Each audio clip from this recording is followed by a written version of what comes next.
आज अभी हमारी जो ये मीटिंग थी, ये जितने भी सिविल वर्क्स के कॉन्ट्रैक्टर्स अलग अलग विभागों में काम करते हैं, उसमें PWD भी है, अर्बन लोकल बॉडीज़ है, रूरल डेवलपमेंट के काम हैं, अथवा इरिगेशन के हैं या HSVP के हैं, ऐसे सब विभागों के जो सिविल वर्क्स के कॉन्ट्रैक्टर्स, उनकी एक मीटिंग थी। बहुत दिनों से इनके कई तरह की कठिनाइयों के पत्र मिल रहे थे, समस्याओं की जो जानकारी हमको मिल रही थी। सभी डिपार्टमेंट्स ने मिल करके उसमें कई सुधार किए हैं और वो सारे सुधार उनको बताए गए हैं। जैसे विशेष तौर पर उल्लेख करने के लिए जो HSR रेट्स की एक सूची सन 1987 से बनी थी, अभी तक उसको रिवाइज नहीं किया गया था, तो पिछला कुछ समय लगा करके हमारे कुछ इंजीनियर्स ने मिल करके उसकी नई एक सूची तैयार की है, रेट्स नए बनाए हैं।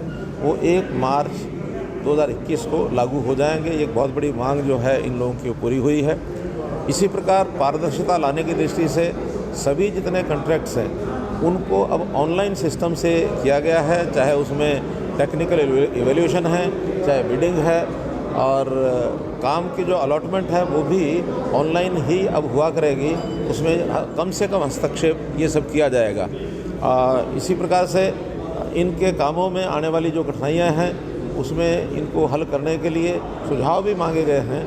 वो सब सुझाव ये लोग लिख के देने वाले हैं और आने वाले 10 दिनों में उन सब के ऊपर विचार करके और एक नया इनकी पॉलिसी नीति बना करके घोषित की जाएगी, जिसके अंदर इनको सबको लाभ मिलेगा।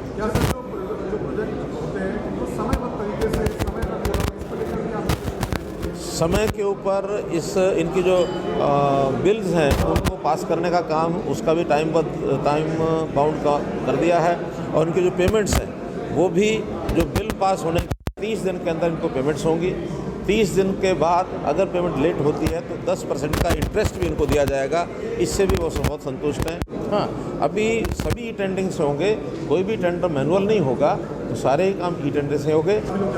देखिए, क्योंकि अब ये जो कि दिल्ली सरकार का मुख्य ये विषय है, क्योंकि दिल्ली के अंदर एंटर करने की इनकी जिद है, तो मुझे लगता है कि दिल्ली सरकार, दिल्ली पुलिस और किसानों के प्रतिनिधि मिल करके बैठ के कोई ना कोई रास्ता निकालेंगे। आज भी अभी बातचीत चल रही है, तो इसलिए कोई रास्ता निकलेगा, क्योंकि राष्ट्रीय पर्व है। राष्ट्रीय पर्व सबको मिलकर के मनाना चाहिए, और जो जहां मना सकता है वहीं उसको मनाना चाहिए। किसी भी कार्यक्रम में किसी दूसरे को व्यवधान नहीं डालना चाहिए। ये एक राष्ट्रीय पर्व का सम्मान करने के लिए सब लोगों को अपने अपने हिसाब से अपना कार्यक्रम करना चाहिए। हरियाणा के किसानों से क्या आग्रह है सर आपका? 26 जनवरी की जो पोल एक तरह से की हुई है उसको 26 जनवरी के कार्यक्रम में, जैसे मैं पहले भी कह चुका, और मुझे पूरी उम्मीद है कि इसमें किसान हमारा देशभक्त एक वर्ग है, और किसान कभी भी इसके अंदर कोई व्यवधान डालने का मन रखता है, ऐसा नहीं है।